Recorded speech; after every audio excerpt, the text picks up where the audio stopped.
학교에서 수학시험을 치르기 전에 얼마나 스트레스를 받았는지 기억하세요? 맞아요. 외계어처럼 생긴 이상한 기호들이요. 저는 수학은 별로예요. 그러니 악명 높은 기차 방정식은 말도 꺼내지 마세요. 그런데 벌이 실제로 수학을 할 수 있다고 하면 믿으시겠어요? 아마도 여러분의 첫 번째 질문은 과학자들이 어떻게 그걸 알아냈을까? 일 거예요. 물론 그 작은 곤충에게 수학 문제가 있는 시험지를 준 건 아닐 테죠. 그렇다면 벌이 쓰는 연필은 얼마나 작고 앙증맞을까요?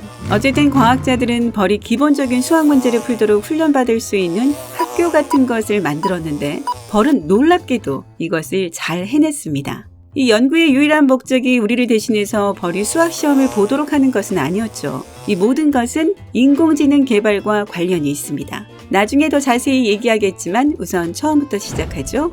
2018년 호주의 로열 멜버른 기술연구소 과학자들은 벌이 수학에서 가장 복잡한 개념 중 하나를 이해한다는 것을 발견했는데요. 아니요, 그건 허수나 제곱근이 아니라 바로 제로입니다. 스칼렛 R. 하워드 박사의 지휘 아래 연구팀은 벌들에게 간단히 더 많은과 더 적은 중 하나를 선택하는 것을 가르쳤습니다. 벌들은 서로 다른 개수의 검은 점이 그려진 종이 옆에 내려앉아야 했는데요. 벌이 올바른 선택을 한다면 달콤한 보상을 받았습니다. 그 결과 벌은 점의 수를 정확하게 비교하는 법을 빨리 배웠습니다. 그러고 난 후 실험 방법을 바꿨는데요. 종이 위에 한 점을 찍거나 아예 점을 찍지 않았습니다. 그러자 벌은 점이 없다는 것은 최소한 하나의 점이 있는 것보다 더 적다는 것을 깨달았고 여전히 문제를 풀어냈습니다. 이것은 꿀벌이 숫자 수량의 순위를 파악할 수 있고 0이 일련의 숫자들 중 보다 낮은 쪽에 있다는 것을 이해한다는 것을 뜻합니다.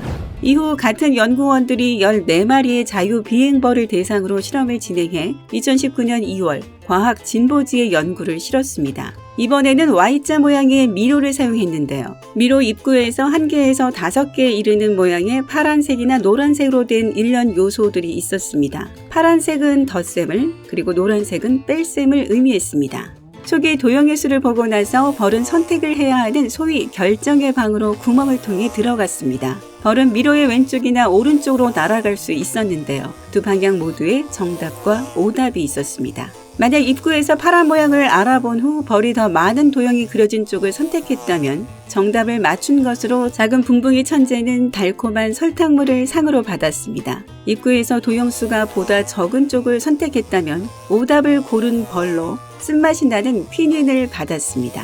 즉, 처음에 도형의 색이 노란색이었다면 보상을 받기 위해서는 다음 방에 있는 더 적은 수의 도형 옆으로 날아가야 한다는 것을 의미했지요.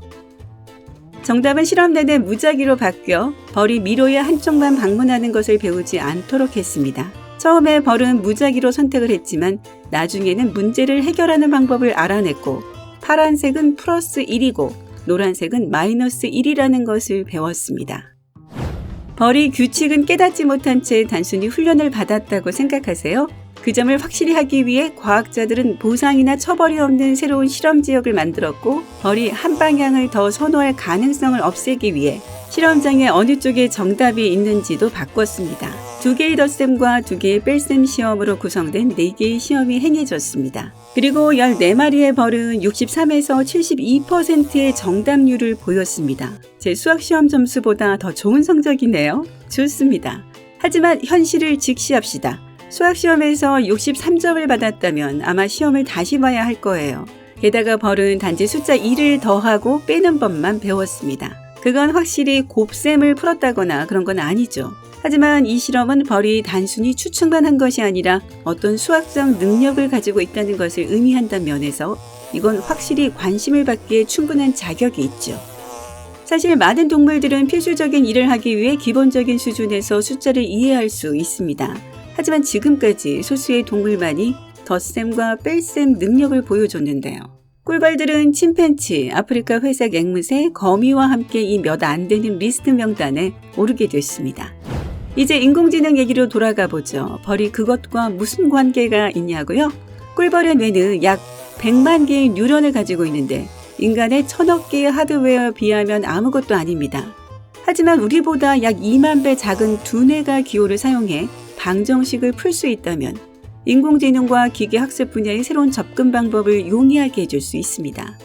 누가 이 줄무늬에 윙윙거리는 꼬마들이 그렇게 유용할 줄 알았겠어요. 하지만 똑똑한 벌에게 감명을 받으셨다면 이제 돼지가 무엇을 할 수 있는지 들으면 더 놀라실 겁니다. 우리는 돼지를 단순한 농장동물로 보는 경향이 있는데 최근의 연구는 돼지가 애완동물인 고양이와 개만큼 지능이 높다는 것을 보여줍니다. 과학자들은 돼지가 일종의 자각 능력을 가지고 있다고 믿고 있습니다. 이 주장을 확인하기 위해 캠브리지 대학의 동물학자들은 실험용 돼지들 앞에 거울을 놓았습니다. 연구원들이 빛나고 반사되는 물체를 우리에 넣자마자 돼지들은 즉시 호기심을 보였습니다. 그들은 거울에 다가가서 코로 부딪혔고 거울 뒤에 무엇이 있는지 확인했습니다. 돼지들은 반사된 모습을 보면서 약 20분을 보냈고 종종 여러 각도에서 자신을 확인하기 위해 다른 방향으로 돌아섰습니다. 이것은 돼지가 자신의 몸의 움직임과 거울로 보이는 시각 이미지를 비교하고 있었다는 것을 암시하는데 이것을 통해 돼지는 두 가지가 연관성이 있다는 것을 알게 되었던 것입니다. 돼지들은 이 새로운 물체를 관찰할 수 있도록 5시간 동안 거울과 함께 남겨졌습니다. 지나친 것처럼 보일 수도 있지만 동물도 자신의 아름다움을 감상할 자격이 있어요. 돼지라도요. 그 일정 시간이 지난 후 돼지들은 새로운 실험 지역에 배치됐는데 먹이 그릇은 울타리 뒤에 숨겨져 있었습니다. 돼지들은 거울을 통해서 먹이 그릇의 모습을 볼 수 있었지만 직접 볼 수 없었는데요. 그릇 위에 선풍기가 음식 냄새를 방 전체로 퍼지게 해서 돼지가 맛있는 냄새로 음식을 찾을 수 없도록 했습니다. 거울과 시간을 보낸 경험이 있는 돼지 8마리 중 7마리가 먹이 그릇의 반사된 모습을 보고 실제 위치를 정확하게 알아냈습니다. 돼지는 거울 속에 보이는 먹이 그릇을 향해 가는 대신 울타리를 돌아가 먹이로 향했습니다. 나중에 연구원들은 이전에 거울 경험이 없는 돼지들을 실험했는데 11마리 중 9마리는 혼란스러워했고 엉뚱한 곳에서 음식을 찾았습니다. 이러한 결과는 돼지가 자신의 움직임과 거울에 비친 자신의 모습 사이의 연관성을 이해할 뿐만 아니라 주변 환경의 배치를 이해해서 특정 공간에서 물체를 발견할 수 있다는 것을 암시합니다. 이 실험은 단순한 속임수가 아닙니다. 돼지가 거울을 사용하는 것을 배울 수 있다는 것은 그들이 평가 인식이라고 불리는 것을 할 수 있다는 것을 의미합니다. 이것은 돼지가 짧은 시간에 걸쳐 자신과 관련된 상황의 중요성을 이해할 수 있게 해줍니다. 이 경우 돼지는 거울 속에서 자신의 움직임이 어떻게 보였는지를 기억하고 그 지식을 숨겨져 있던 먹이 그릇 찾기라는 다른 상황에 적용할 수 있었습니다. 멋지지 않나요? 만약 멋지다고 생각한다면 이 얘기를 들어보세요. 돼지는 비디오 게임을 즐길 줄도 압니다. 이것은 펜 주립대학 연구원인 스탠리 커티스 박사가 90년대 후반에 주장했는데요. 그는 2마리의 돼지에게 코와 이빨로 조이스틱을 사용해서 커서를 화면 위에서 움직이도록 가르쳤습니다. 나중에 그는 이 돼지들을 보통 개들만 할 수 있는 일을 하도록 훈련시켰는데 예를 들면 명령에 따라 앉기, 점프하기, 공, 프리즈비, 그리고 아령도 가져오게 했어요. 정말 똑똑한 돼지네요. 뛰어난 지능을 가진 다른 동물들의 예를 알고 있나요? 아래 댓글에 추가해주세요. 만약 동물 천재들에 놀랐다면 이 비디오에 좋아요를 주고 친구들과 공유하고 구독을 클릭해 항상 삶의 밝은 면에 머무르세요.